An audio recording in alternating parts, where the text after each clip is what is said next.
तुझको कितना चाहता हूँ ये तू कभी सोच ना सके।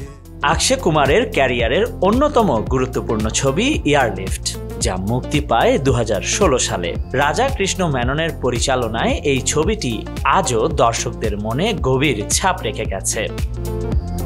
তবে এই সিনেমার সাথে জড়িয়ে আছে এক অজানা গল্প।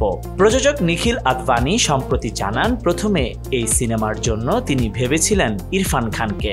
হ্যাঁ, আপনি ঠিক শুনেছেন। তবে কিছুটা অবাক করা সিদ্ধান্ত নিয়েছিলেন ইরফান নিজেই। তিনি বলেছিলেন, এটি সময়ের থেকে এগিয়ে থাকা একটি ছবি, আমার সাথে এরকম একটি প্রজেক্টে লাভ নেই, কিন্তু অক্ষয়কে নিয়ে যদি তুমি করো তাহলে বাজেটও বেশি হবে।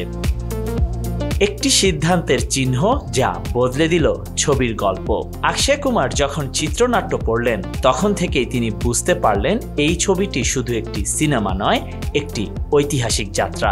অক্ষয় রাজি হয়ে গেলেন এবং কিছু ভিন্ন ধরনের ওয়ার্কশপেও অংশ নিলেন, যাতে চরিত্রটিকে আরও নিখুঁতভাবে ফুটিয়ে তুলতে পারেন। এদিকে নিখিল আদভানি যখন অক্ষয়কে জানান ইরফান খান ছবিটি করতে চায়নি, তখন অক্ষয় প্রশ্ন করেন, তাহলে আপনি আমার কাছে কেন এসেছেন? নিখিল তখন বলেন, এই ছবিটি সিরিয়াস, গভীর এবং চ্যালেঞ্জিং। আমি চাই আপনি এই চরিত্রে প্রাণ দিতে পারেন।